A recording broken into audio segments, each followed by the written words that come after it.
Hello guys! Hello Fire Sign, Leo, Aries, Sagittarius. Welcome dito sa aking channel. Kapalaran 888. Welcome guys. Alamin natin to ng messages, vibration, gabay energy para sa inyong lahat. Kay general reading, pwede kang makaresonate. Gamitin mo ang iyong intuition sa panunood. Fire Sign, Leo, Aries, Sagittarius. Okay, 3 cards. Ang araw na ito, parang ang nakikita ko sa'yo dito na may mga posibilidad ng reconciliation. Pwedeng may mga magkakaaway, magkakapamilya, magkatrabaho, magkaibigan, magkakilala na hindi maganda yung relationship ang posibleng maayos. Second is, if ever man naghihintay ka ng good karma, posibleng sa araw na ito, is pumabor sa'yo yung karma. Reconciliation sa relationship, reconciliation sa work, or kano pa man. Nakikita natin dito pwedeng may mga kontrata na matatapos sa araw na ito. May mga termination of contract, termination of relationship, commitment, or kano pa man. So basta meron ditong endings. It's a positive ending siya na pwedeng makuha mo kung ano yung hustisya na deserve mo or yung hustisya na talagang minamanifest mo. Okay.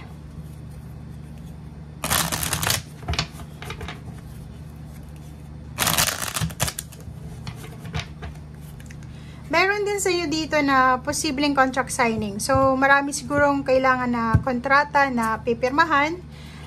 Nakikita natin dito yung closed door eh. Diba? So, ibig sabihin yan, nakapag-isip ka na, nakapag-desisyon ka na, Fire Sign, Leo, Aries, Sagittarius na, okay, kailangan ko na to. Kailangan ko nang ayusin, kailangan ko nang tapusin. Okay, 7 of Pentacles. May iba sa inyo ditong naghihintay ng pera.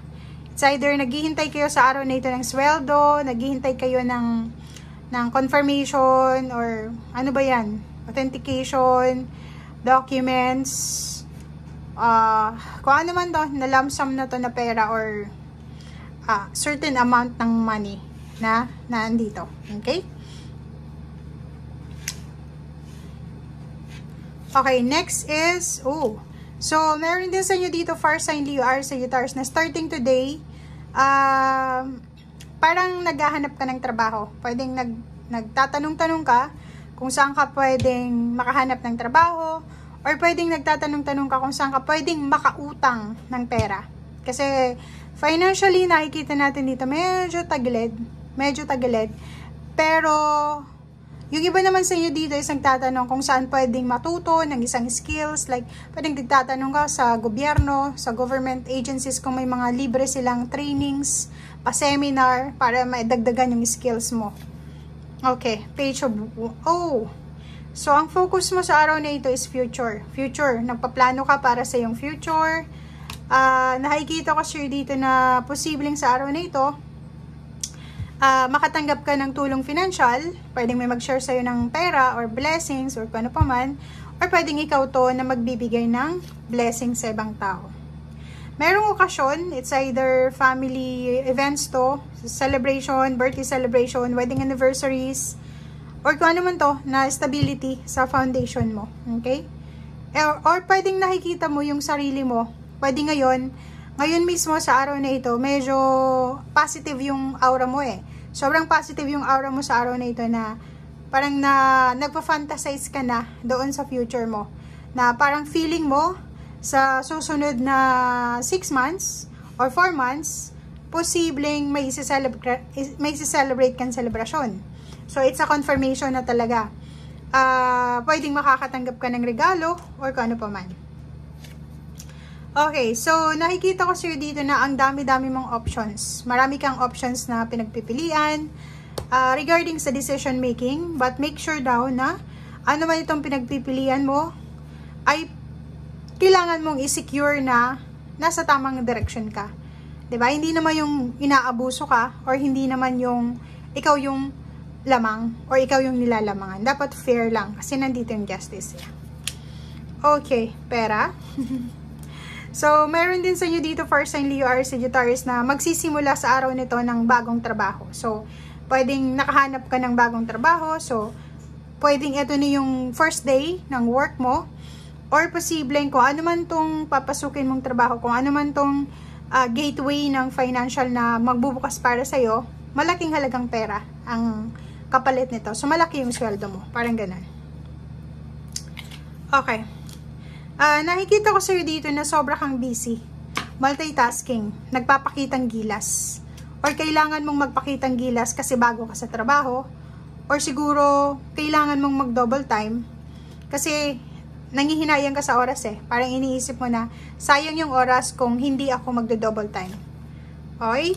But, sinasabi ng temperance card na huwag kang masyadong mag-multitask. Diba? Slow down. Parang sinasabi sa'yo na, enjoy the day, enjoy the moment. Okay? Pero ikaw, decided ka eh, sobra kang workaholic. Especially yung mga Sagittarius and Leo siguro, sobra kayong workaholic sa araw na ito. Parang dami-dami yung plano regarding future. Kasi, ayaw nyo nang bumalik sa nakaraan. Kasi siguro maraming napagdaanan kayong financial problems or stresses or kung ano pa man. So, ayaw nyo nang maulit ulit. Okay? So, ito naman, sinasabi ng baraha sa'yo dito na if ever man masangkot ka sa mga pag-aaway, diskusyon, or kung ano pa man, sinasabi ng baraha sa'yo dito na kailangan mo ng pasensya. Kailangan mo magkaroon ng pasensya or kailangan mo magkaroon ng yung parang yung pasensya, and then huwag kang masyadong hard sa sarili mo kasi minsan 'di ba wala tayong pasensya, minsan lalo na yung mga fire sign mabilis kayong magalit. So today para hindi na maulit yung mga issues from your past, iwasan nyo yung mga pag-aaway, kompetisyon, sagutan, lalo na kung may mga lasing or kung ano pa man. So, kailangan yung iwasan yan sa araw na ito. Okay? Okay. So, dito naman, 7 of Swords, ingat ka sa mga fire sign na katulad mo, kasi pwedeng sila din yung pwedeng makaaway mo, or sila din yung magiging source ng the tower mo.